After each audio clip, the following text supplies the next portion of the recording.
Welcome.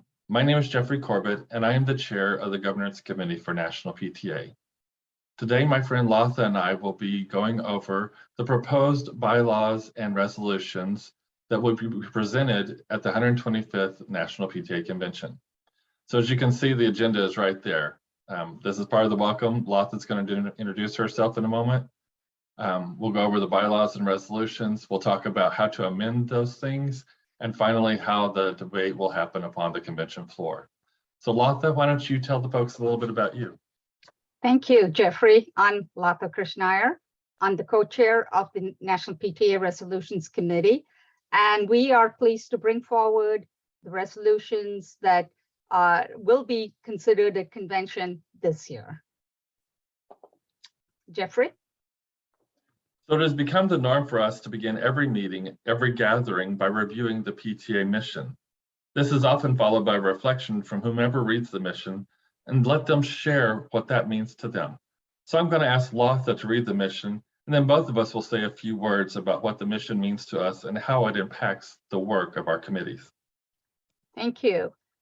Our shared mission is to make every child's potential a reality by engaging and empowering families and communities to advocate for all children. The resolutions that will be considered by all of you at the National PTA Convention all the resolutions come from the grassroots, you. It provides a direct pathway to fulfill our mission to advocate for all children. Our members identify issues that affect children nationally and send a resolution to us to address those concerns. Resolutions adopted by you, the membership, at our convention provide not only our members, but also the community at large with the ability to raise their voices on behalf of children who have yet to find their voices. This is our mission, and through resolutions, we can engage and empower our members and community at large to be effective advocates for all children. Jeffrey. So in thinking about the mission and the work of bylaws, what to me that means is bylaws to me are the foundation. It's what everything else is built upon. So we've got to have this firm foundation that tells us how we exist, how we do certain procedures and things. How do we elect our officers? How do we, when do we have our meetings? When do we have our elections? All these things. If you have a good foundation, then the rest of things kind of fall into place. So without bylaws, there is no advocacy. There is no leadership advancement. There is no engaging the community and getting the members, ready for the next event and those kind of things. So that's what it is for me. It's just all about the foundations. As a strong foundation is going to make a strong PTA. So now we're going to jump into the review of the bylaws amendments that are coming forward at convention. The verbiage of the amendment is on your screen and can be found online at pta.org within the convention information on the page entitled Voting and Elections. This amendment is about succession. Its goal is to answer, what if? What if we have a dual vacancy in the office of president and president-elect? It's never a good time to make decisions when you are in a state of crisis. And let's face it, having a dual vacancy in those offices would be a crisis with a capital C. It's always good to be prepared, and that's what this amendment does.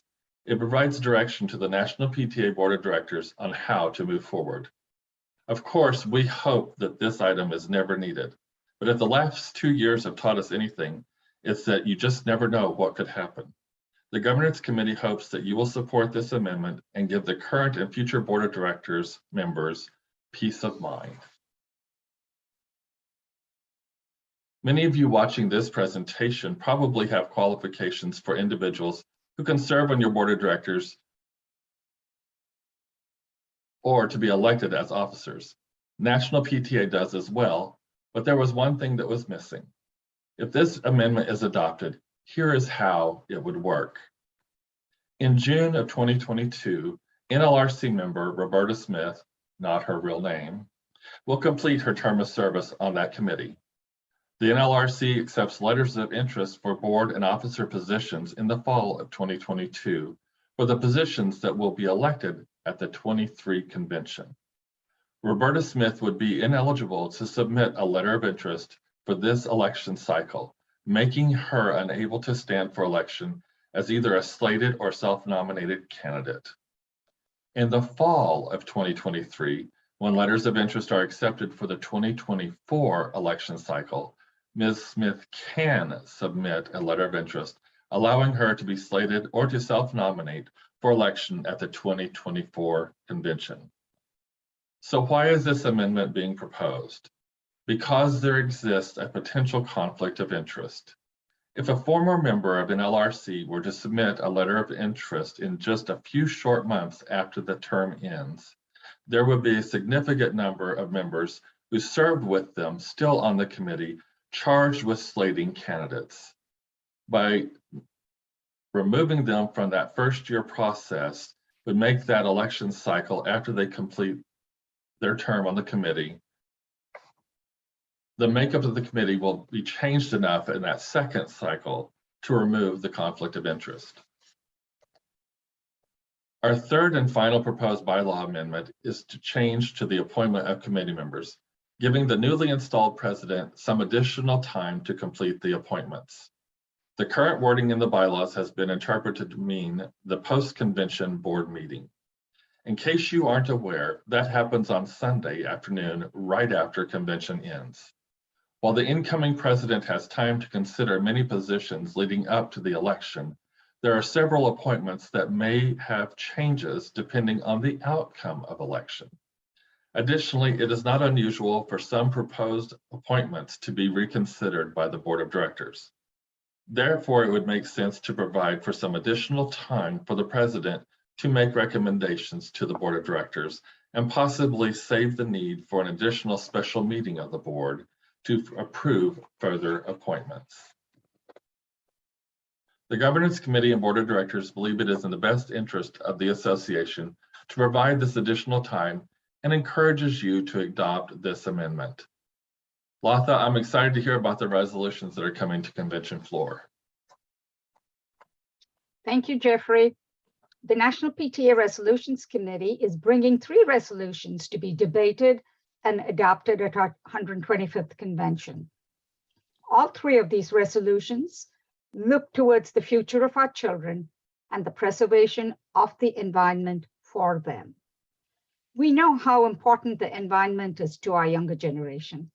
They have raised their voices loudly and clearly on this topic, not only in the United States, but around the world. We hope these resolutions will help their efforts to secure them a bright future. All 3 resolutions in their entirety can be found on the convention webpage. I will now go over the intent of each resolution and what you will be voting for in the resolve. So basically, I'll explain the resolves to you. The first resolution is on agriculture education and school gardens.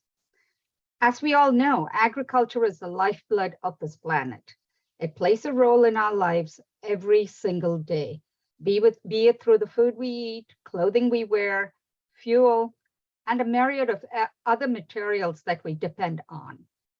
As the climate changes and evolves, agriculture has acquired a premium place in the world of science. It is now offered as a STEM subject at many universities. Excuse me. Therefore, it offers a new career path for our students. Recognizing its evolution and importance in the science world, we are asking for agriculture to be considered as a high school subject that will fulfill the science requirements for graduation. Who doesn't love school gardens? We know children absolutely enjoy planting a garden and collecting the harvest. It is a wonderful real-life experience for all children. In the resolves, we are encouraging the development of grants to assist our schools in creating school gardens and support farm-to-school initiatives that will not only enable school cafeterias to procure locally grown foods, but also provide hands-on experience to our students and training opportunities for our teachers. The next resolution deals with electric school buses. This resolution not only addresses environmental concerns, but more importantly, looks to the health of our children. Every day in the United States, we have 25 million plus children riding school buses. The larger portion of the nearly 500,000 buses carrying these children run on diesel fuel. Extensive research has shown that diesel exhausts are harmful and pose a health risk to the children riding these buses. Electric school buses will reduce these harmful emissions, improve air quality, and provide children with a quieter, healthier ride to school. From a practical perspective, electric school buses, although more expensive to purchase initially, are financially more cost-effective in the long run. They obviously save on gas, have much fewer maintenance needs, and pay for themselves in the long run. There are a lot of districts already switching to electric school buses. Also, as we ask in the resolve, there are many grants and incentives available to subsidize the purchase of electric school buses. In fact, last week, the EPA has just opened up the application process for a $5 billion Clean School Bus Grant program. The resolves give our PTAs the ability to advocate for the transition to electric school buses and support the various grants and incentive programs that will make the purchase of electric school buses more affordable. It also addresses the need for utility companies to work with schools and adjust their rates to support the use of electric school buses. Our third and final resolution, solar energy for schools, also addresses the need for clean, affordable energy that utilizes the natural energy derived from the sun. A major portion of the expense for maintenance of schools stems from the cost of electric and other utility bills. Solar energy is readily and freely available and provides school districts with a pathway to reducing energy costs. I think we have all heard over the years how much maintenance costs are, and that maintenance costs exist even when children leave the schools and go to other schools. Even if the population reduces, those maintenance costs remain. This resolution, while supporting the various grants and incentives that are currently available from the federal government and other entities, also addresses the need for utility companies to remove barriers such as placing limitations on programs like net metering and power purchase agreements that make it easier for schools to make the switch to solar. The resolution also supports curriculum in K-12 about clean energy and professional development for teachers to provide this instructions to students. I'll take a minute to explain net metering and the barriers placed by electric and other utility companies and power purchase agreements. Net metering is a program offered by the utility company that allows the solar user to put the excess power generated by the solar panels back into the grid and receive credit for it.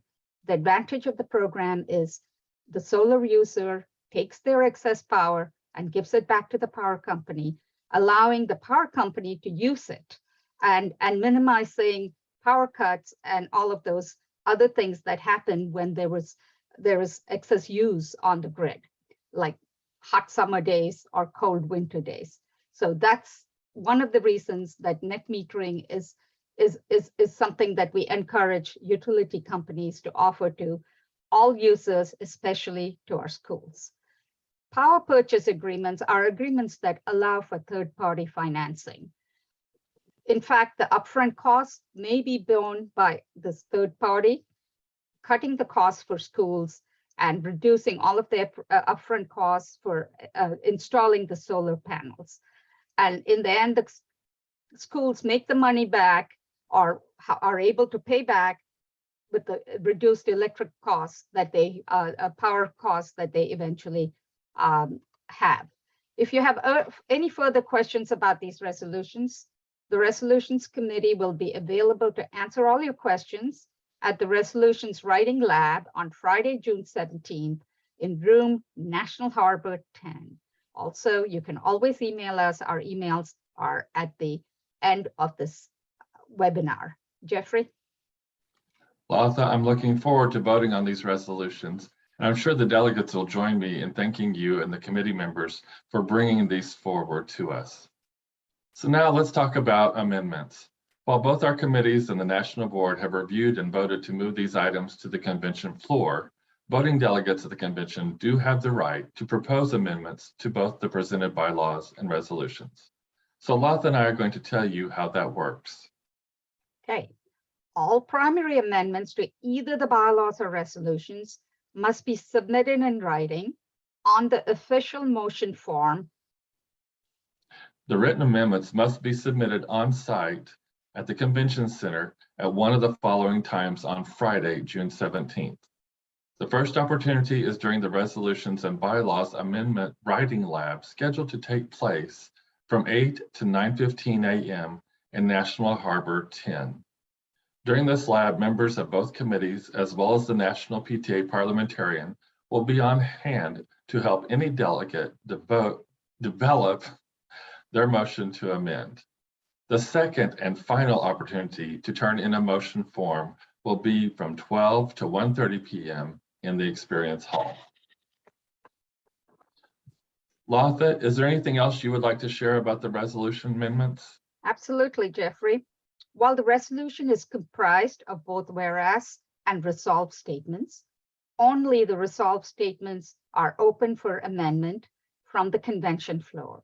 However, members can also submit new resolve statements as an amendment to the resolution. We've covered the amendments. Now let's talk about debating and voting on the convention floor. On this one, I think we just need to read the slide points. I'll take the first three bullets covering general information on the debate and the bylaws, and Latha, you can come in on the final four. So according to the convention standing rules, each amendment will be debated one at a time within the allotted time. Time can be extended by a vote of the delegates. All three proposed bylaws amendments are scheduled to be heard and debated during General Meeting 2, which will occur on Friday, June 16th.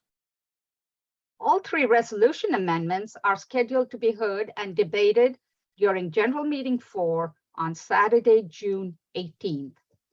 Only the resolve clauses can be amended before the vote is taken on the entire resolution. Any grammatical edits will be completed by the Resolutions Committee following adoption.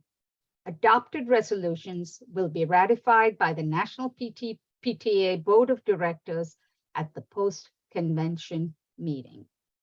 Thank you. Latha, I'm going to have to step backwards just for a moment and realize that there was a typo on that slide on the floor debate. General Meeting 2 is on Friday, June 17th. Because we just told you previously that all the amendments had to be turned in on Friday, June 17th. And then I sat here and read June 16th on this slide. So again, the amendments are due and the voting on the bylaws amendments will happen on Friday, June 17th. I didn't catch that either. So thank you for taking the time to watch this presentation. If you have any questions about the bylaws amendments, you can email those to bylaws@pta.org, pta.org. And if you have any questions about the resolutions, email those to resolutions@pta.org. And thank you very much for viewing this webinar. See you at convention. Latha, I'm excited to see you in just a few weeks. Oh, I am too. And I hope all the bylaws and resolutions pass. Absolutely. Thank you, everyone. Thank you.